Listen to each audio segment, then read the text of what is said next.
Hi, so this is the Edge of Stone Sisters, episode 2, and I'm Kathy, and I'm here with Sarah.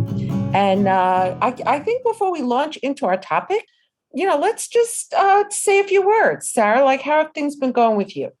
Okay, good question. Pretty good. I've been doing a ton of art.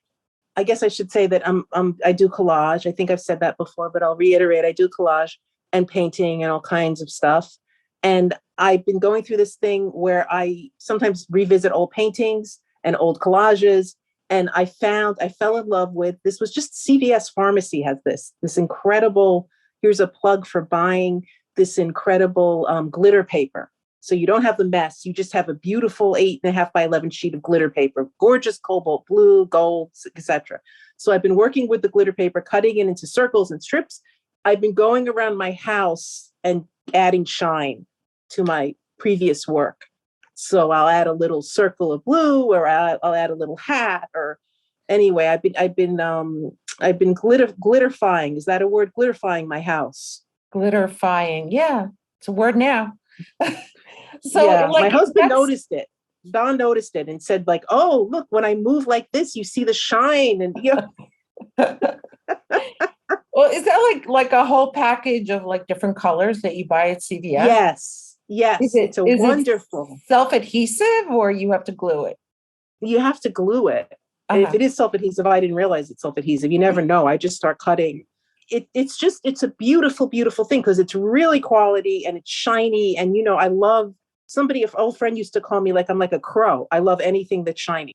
Okay. I somehow, honestly, like in my mind, this totally fits in with your house and your decor Mm-hmm. and with your artwork. Like it just makes perfect sense.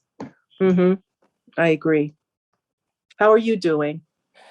I'm doing fine. The last, I guess, week or so was kind of taken over by the fact that John and I were having a dinner party for St. Patrick's Day. And we had 3 couples from the neighborhood with whom we've had dinner parties before. And we haven't gotten together in quite a while. So it was exciting. It was fun to kind of decorate. And then my brother came, like toward the end of the party. And he was staying a couple of days. He went to pick up his daughter at Buffalo, where she's been at school, but she has a break. So he was going to pick her up. And he stopped here on the way. So one interesting thing is that we were playing Farkle at the dinner party. And Farkle is like a dice game, like kind of like Yahtzee, maybe a little simpler. And that went over pretty well. We played as couples. So, that was fun, a lot of laughing. And then the next day when my niece was here, we also played Farkle. And it was also, again, a lot of fun. That's cool. I remember playing Farkle. It's a cool game. Yeah. No, it's a fun game. And it's like, especially for a party, it's very fast to teach it. In fact, I printed out the rules and the scoring, and everybody had their own sheet. So it made it easier. And and other than that, there's just the 6 dice. So it's easy to put together quickly, and it lasts about the right amount of time. So this is now leading us into our topic of the day, which is games. Games, of course. It's Yeah. games. Big topic in our lives. Big ongoing topic in both our lives and our lives together. Yes, Yeah, true. our lives together. Right. Okay, and I went ahead and wrote something about what games mean to me. It's called my Ode to Games. So I'm going to launch into that right now. For me, games are a huge stress reliever, mind engager, blood pressure lowering, positive, productive, fun, sometimes whimsical, sometimes collaborative, sometimes magical, essential activity in my life. Okay. So that's interesting. Interesting in light of the fact that when we talked about doing this topic a while ago, we talked about whether or not we would research it, Google that. And I did. And I read a couple of websites about, why games are important and what they do for us and how important they are to group dynamics and interpersonal. And none of those websites said any of that. I I did a tiny bit of research too. Not, I don't think as much as you, but a tiny bit. And the one thing I did hear was about the stress reduction. The games are used, I think it was something like 70% of people use games for stress reduction. Mm-hmm. That So I makes thought sense. that was really cool. Yeah, Um, I was reading a lot about games as teaching, sharing, and connecting, and following rules and turn taking, those kinds of things, which is like a mhm. little different. Yeah, key to like with kids, what it teaches kids and socialization. Yeah, I did a deep dive in my brain recently about games.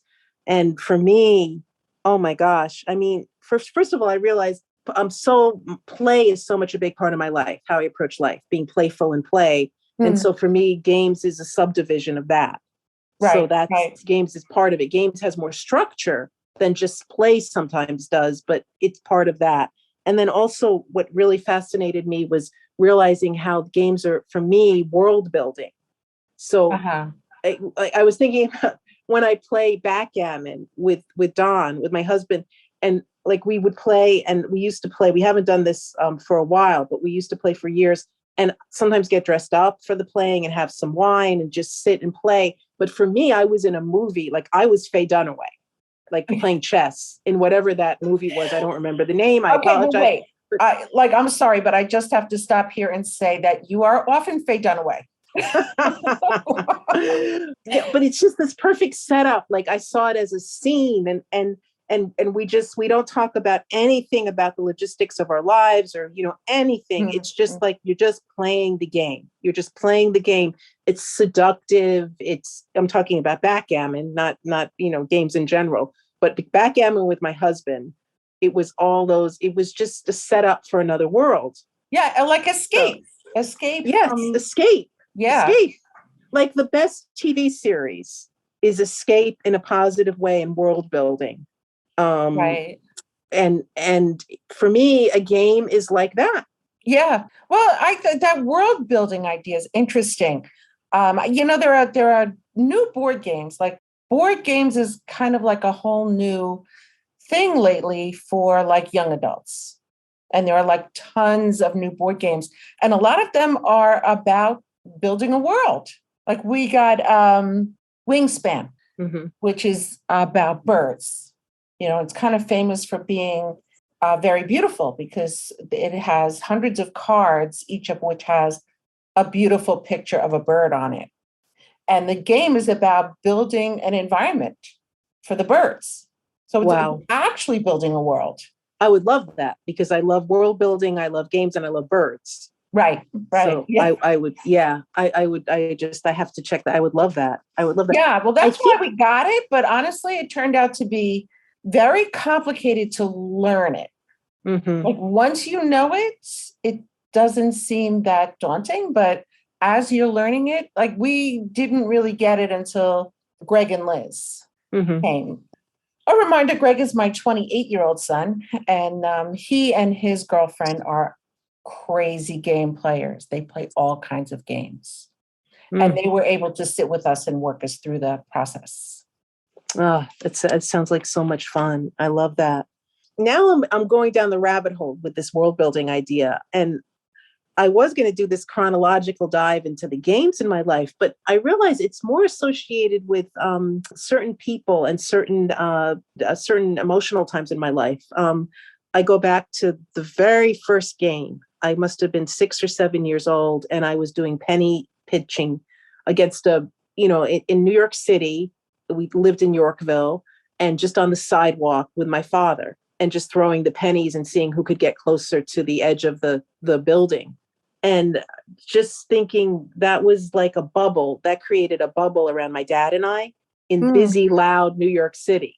So, but we were mm. in our bubble of doing our game and didn't have to pay attention to anything else. It was That just was your kind of a little world. magical, You made a there's a little little world. world. Yeah. Yeah. And so that felt magical. And then usually it would end with like an ice cream cone, Uh-huh. couldn't, or an eclair at a bakery, couldn't get better. That's a good ending. Always a good Yeah. ending. Yeah. Yeah. Yeah, that's And funny then, because I played a similar game with my mom. We put a penny on a crack in the sidewalk, also very urban. And you would stand one sidewalk block away on each side and throw a ball at the penny. So you scored if you hit the penny with the ball. So it's kind of similar. Similar. It is similar. Yeah.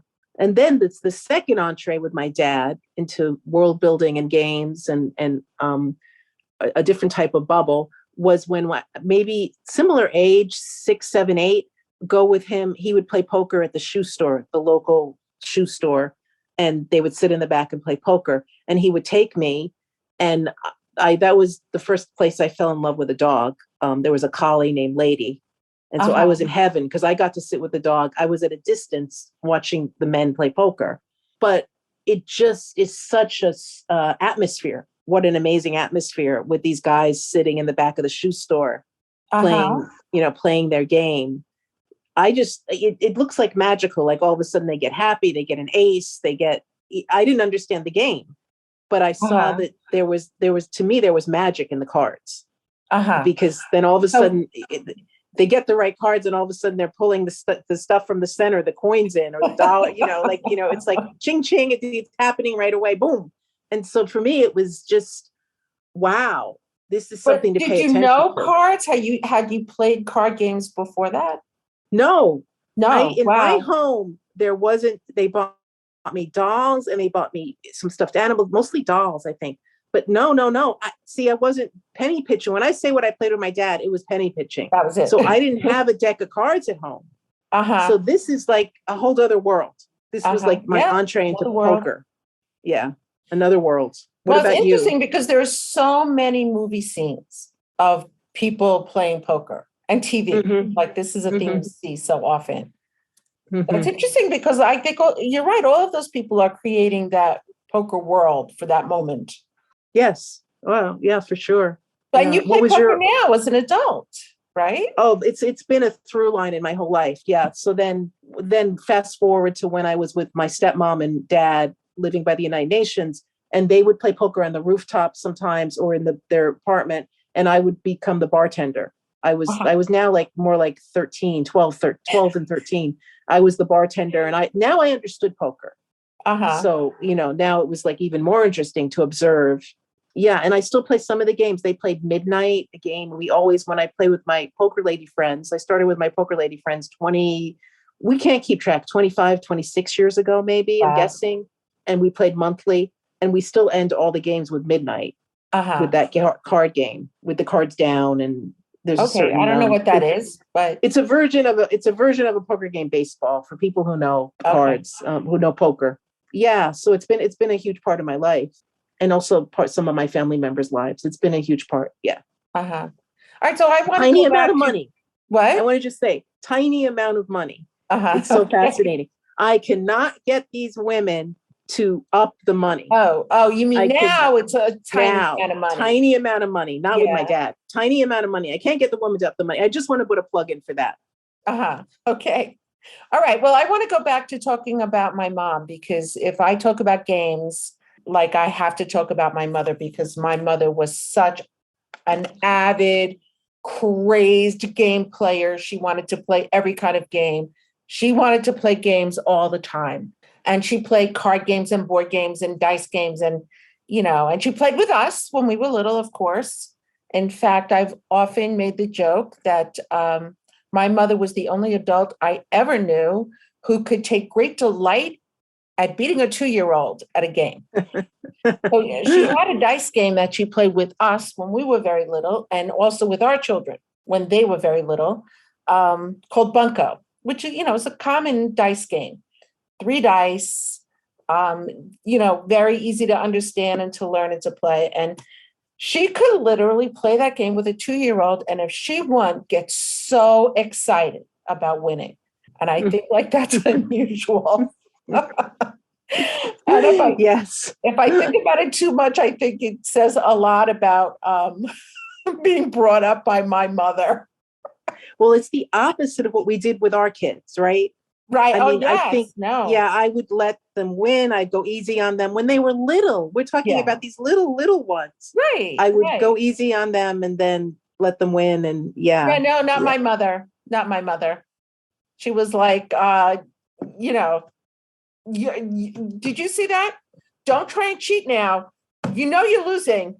I am winning. Like And that so kind of thing. Like, was she so, was she also a sore loser if she did yes, ever lose? Did always. she really get cranky about it? Not for a long time, but yeah.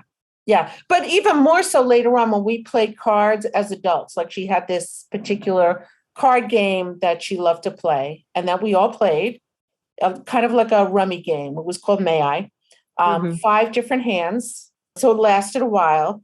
And if she lost at May I, she could be upset, for a good 10, 15 minutes, visibly upset. Well, that leads me into remembering I'm not typically a sore loser. I don't know. You may feel differently about our experience with Scrabble, but I have this story about my husband and I when I was in my 20s and we were just living together. We played Risk. We played the game Risk, where you invading countries and getting Oh, yeah, troops and yeah. armies, and he just was relentless. He was relentless. He was winning, winning, winning. He was invading my countries and taking my guys and doing it. And I was new to the game and I was like overwhelmed. And I was like, how could you do this to me? What are you doing? Like, That's because very sad. he was so gleeful about winning. It wasn't just that he was winning, he was gleeful about winning. And I finally just had a fit. And I, remember this is a long time ago. And I ran out. We were in Brooklyn. And I ran out. We were in Bay Ridge, I think. And I ran out and I went to the corner coffee shop and I, had probably ordered some pie. I don't remember, and just sulked. That is not For how long? a How long proud did you moment. talk about I that? was out for like 30, 40 minutes. This was not like, oh, I'm sorry right away. I just felt like he was revealing his character to me, that he could be so gleeful about beating me at the game. And why couldn't he just be a little sad? Right. Very not a proud moment, but very human. Yeah, yeah. Well, I mean, let's talk about Scrabble. But you and I playing Scrabble, Mm-hmm. which we Okay, did for a long time. We couple of played Scrabble. decades off and on. We haven't been able to play recently, but a couple of decades, we Uh-huh. played off and on, I think. A good amount of time. Yeah. Very Yeah. intense. We're So both passionate. I mean, so passionate that time we went to Montauk. We instead of running to the beach, we played hours and hours of Scrabble. right, right. Yeah. Like what's the ocean compared to sitting in a hotel room playing Scrabble? So Yeah, um uninterrupted by kids and husbands and just able to play intensely. yes. That But had something to there do was with a it. period of time when you were upset that I won more often than you did. You always have won more. That's why I can't wait for a rematch. But that's I also now I that's get also to about my publicly. mother because Scrabble was another game I played with my mother, and she was so competitive about it Mhm. that I learned how to play. I Yes. never No, beat you her, really know but how to play. You really know how to play. Yes, it was again. I think when we play 3 games in a row, when you won the first game, I was, oh yeah, great. I had no attitude at all. The second game, when you won the second game, then I was a little down in the mouth. The third game, I was sulking a little, a wee bit. uh-huh. What would you say about that? I would say that you were sulking up quite a bit. All right. Okay. Keep me You, honest. you Keep me honest. actually, you actually, you told me like, I don't know if I want to play with you because I'm not winning enough. Well, yeah. And I think then I turned it into categories. Like I tried to even the playing field by we would have to Yeah, play like every word would have to be related to clothing, or every word would have to be related to food, or or gardening. Yeah, no, that actually worked pretty well. it was fun, right? And it did even the playing field in a lot of Yeah. ways. Of Right. course, there was that time that we were playing Scrabble at your house, and I made a word with the letter J, and I was J is a high scoring letter, so that was exciting. And then 10 minutes later, you made a word with the letter J, and I had a hard time figuring out how that was happening. And I thought maybe you just like loaded the tiles so that, you were more likely to win. I Thanks. don't know. And I was like, I was so put out about it because, there is only one J, one X, one Z, one K. This is Scrabble, one Q, not two J's.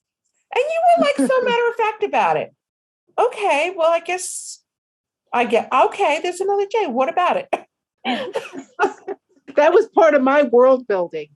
Add to it, change it up, Right. bring the unexpected instead of, oh, they think they have their strategy. But no, that wasn't the truth. The truth was that when I was working at the senior center for many years, for 10 years, off and on, I would sometimes use the letters for games with them. Mhm. And so instead of coming home and reorganizing my Scrabble game, I left it messy. And I wasn't so in tune with the strategy at that time of, oh, well, I haven't played a Z. There's only one Z. Where's the Z? Like that kind of thing. Now I am. Wait till you see how I play now. I have to keep saying that also.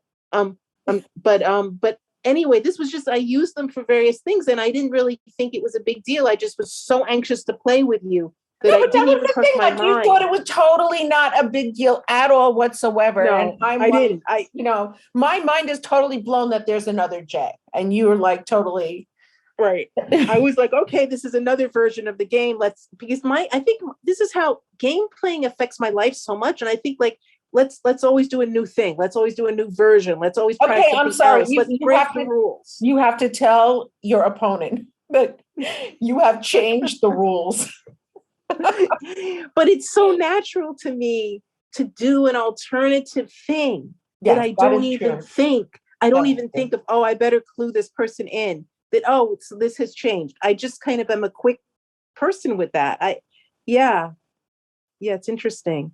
But I guess that didn't, I guess I should have been more conscious of letting you know that, and there weren't enough A's or E's. That's the other thing that happened.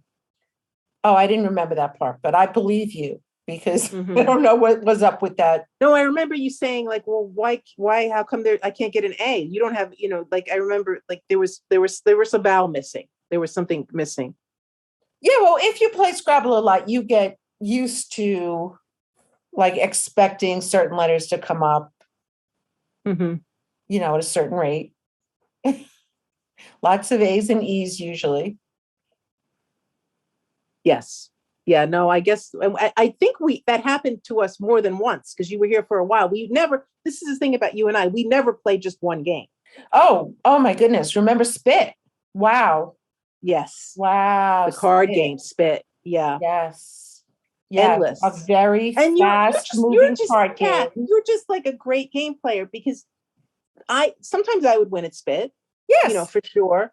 But you, oh my gosh, your thing, I had been playing a lot with my kids. And then when we got to playing you and I, you weren't playing as much as me. And so in the beginning, I won more than half the time. But then once you got the hang of it, oh my gosh, I was sweating bullets. We were not nearly as gracious about Spit as we were about other games. I mean, we were just like cutthroat about it. Yes. And people, you notice in our families, people walked away from us when we started doing that game. Yes. They didn't want to be, they didn't want to be around it. If either or both of our husbands were there, they would leave. Absolutely. Because we were out now just screaming at each other. That's another part of games. There's such a release. Such a release. That really was. Depending on the game, I love how engaging they are. I just love how, everyday troubles just slip away. And I'm so engaged in the moment. Yeah. I'm so engaged. I love that. But it's also a real release. Yes. Yeah. That's stress relief. For sure. For sure. Oh, and then I was thinking, this just popped in my brain. The other part about games is turning anything into a game. And one of my sweet memories with my husband, with Don, is that we would be driving a lot from Westchester to Yonkers. And when my parents lived in Yonkers when we were newly married. And we decided to make it a game who could see the more groundhogs. So for some reason, there were tons of groundhogs popping up. That's interesting in itself. There were lots of groundhogs. I mean, so we get so excited, like, oh my gosh, today we counted 16 groundhogs, 16 sightings.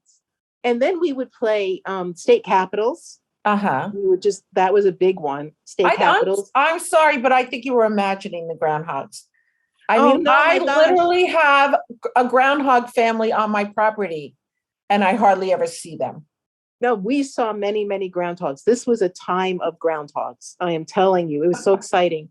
And then Okay. we would, like I said, state capitals and then naming countries and playing that game Ghost, where you have Oh to yeah, say letters. So that's another passion of mine, car games, not car card games, games. automobile games, games when you Hmm. are traveling. And my kids, that's a wonderful thing with the kids. Well, my mother had a card game also. She played Password. Like there was Password was a game show on TV, and then they Hmm. sold a box game of Hmm. Password, and it had this like funny little thing where you could see the word and other people couldn't see the word, and they had to guess the word. And I really, now that I think about it, it's kind of the equivalent of texting while you're driving. Like my mother really shouldn't have been doing that while she was driving, but Oh, she was driving and she she was was actually, driving, looking at the oh my word. gosh. Yeah. But it passed a lot of time. She would take us on long car trips to see my aunt, and that would pass the time. Yes. I mean, that reminds me of you and I. The time we left Montauk, we were waiting for a train. We were so much into playing games. I had a deck of cards in my hand. Somehow we turned Mhm. that into a game of war that we could play while waiting at the train station, just War. standing with our luggage. Like for a lot of people, war is the first card game Uh-huh. because it's so easy and quick. And yeah, it was perfect for waiting for the train. Right. I But you played that with my realize, siblings when I was little. War constantly. mhm. No, it was just so interesting that we just still couldn't let go of games. Yes, right. We did make it to the beach once, I remember. Yeah, we did. No, I remember Yeah. because there was pink sand on the beach. Do you remember that? Yes, and I remember some shells. I remember some lovely shells. Yeah, Yeah. yeah. I have a fond memory of war. I used to work for a elderly lady. I would help her with cleaning and household stuff, and she one time she just said, "Oh, sit down, put away the vacuum," and she took out the cards, and we spent the whole time playing war. Not a good way to get your house clean, but Yeah. fun. That's better. Then there was another woman that she would sit me down and she would say, "No, you got to watch Judge Judy with me before you clean." That's pretty funny. Yeah, all kinds of stuff. So, what is the status of games in your life right now? Well, first of all, I have several games that I play on my iPad. And that is my go-to stress relief throughout the day. Hmm. Scrabble is one of them. I play Scrabble on my iPad, which, by the way, you can play with other people. I also play Scrabble with John on my iPad Hmm. once in a while. I mean, John is not a game player, but he will play Scrabble once in a while. And then Candy Crush. Like I've been playing Candy Crush for years. And to me, it's really great stress relief. And it Yeah. helps me like when I'm in the middle of doing something that I really don't want to do, to stop and take 10 minutes to play Candy Crush and then continue really helps. Yes, I use it like that all the time. Well, I play Words with Friends Uh-huh. and I play solitaire on Hmm. my phone. And some other word games. I can't even think of the names, but I'll use it like that. I'll do something. Let's say I'm calling a doctor's office or dealing with some bill or something just like, oh shoot, I have to do this adulting and I'm going to do it. And then I'll Right. go straight to my game and I'll play for 5-10 minutes and then I'll go back to Uh-huh. something. I use it as it's like a place marker for Yeah. activities. And Yeah. also Yeah. good for, like waiting online. I bring my Oh iPad to the yes. doctor's office, waiting for the doctor, waiting online at wherever. I mean, I don't have to wait online as much since I moved upstate. But in the city, you wait online for everything. Hmm. And that really helps. And you see people, of course, are on their phone, they're texting, whatever.